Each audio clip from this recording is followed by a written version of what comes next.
Hello guys, in this video I'm going to show you how to apply preset filters to your video on the Videoleap application.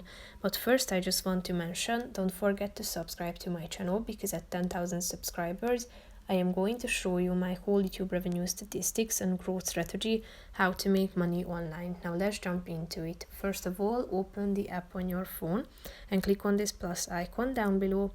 Then select the video you want to edit.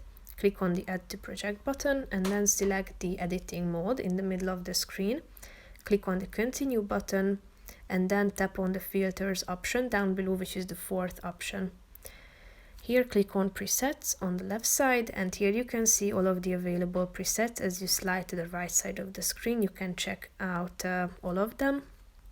Tap on the relevant one that you would like to use, and you also have the chance to adjust it by the help of this slide.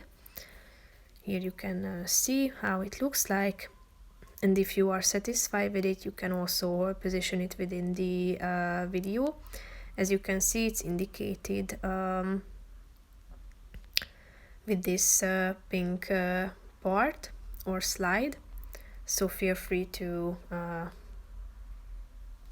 move it within the video. So basically that's it for this video guys. See you in the next one. Bye bye.